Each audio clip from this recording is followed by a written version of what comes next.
नाजरीन, हुकूमत ने कुछ अर्सा पहले चंद शहरों में प्लास्टिक बैग, जिन्हें हम आम जुबान में शापर भी कहते हैं, इनके इस्तेमाल पर पाबंदी लगाई थी।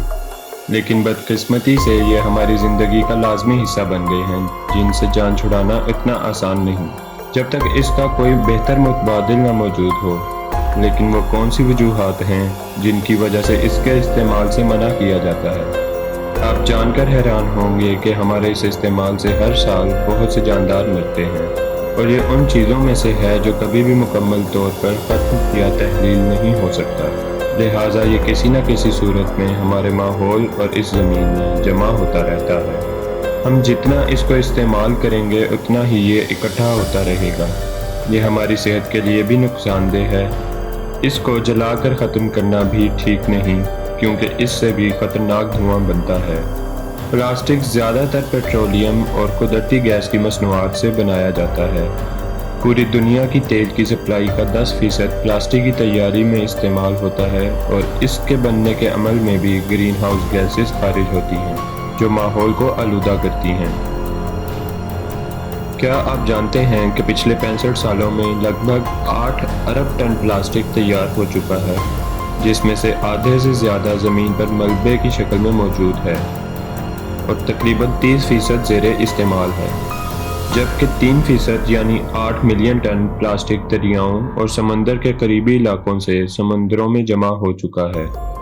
चूँकि प्लास्टिक के बैग वज़न में बहुत हल्के होते हैं, इसलिए ये हवा और पानी के इस्तेमाल से ज़मीन के किसी भी हिस्से खुश्की और पानी में पहुँच सकते हैं। जब माहीगीर समुद्रों में मछलियों का शिकार करने जाते हैं तो वो बहुत सा प्लास्टिक वहाँ फेंक आते हैं। एक अंदाजे के मुताबिक समुद्रों में इस वक्त जो प्लास्टिक जमा हो चुका है, इसमें से 20 से 30% माहीगीरों और 70 से 80% करीबी इलाकों से जमा हुआ है, जबकि दूर दराज के इलाकों से भी दरियाओं के रास्ते ये समंदर तक पहुँचता है। ये प्लास्टिक समंदर में मछलियों और दूसरे आबी हयात की मौत का सबब बनता है, जो इसे खुराक समझकर खाते हैं। एक तहकीक के मुताबिक हर साल तकरीबन 10,000 जानवर प्लास्टिक बैग की वजह से मर जाते हैं। यहाँ तक कि कछुओं की एक नस्ल बिल्कुल नापैद होने के करीब है, जो प्लास्टिक को जेलीफिश समझकर खा जाते हैं। एक बार जब प्लास्टिक समंदरों में पहुँच जाता है तो ये टूट फूट कर 1 इंच के 5वें हिस्से तक छोटा हो जाता है, जिसको माइक्रो प्लास्टिक भी कहते हैं। और ये माइक्रो प्लास्टिक ज़मीन के हर कोने में मौजूद है, यहाँ तक कि समंदर की सबसे गहराई वाली जगह यानी मैरियाना ट्रेंच में भी। क्या आप जानते हैं कि पैसिफिक ओशन यानी बहरे ओकियानूस में एक मुकाम ऐसा भी है जहाँ सतह समंदर पर कचरे का इतना ज़्यादा मलबा मौजूद है, जिसका रकबा फ्रांस के रकबे से 3 गुना ज़्यादा है।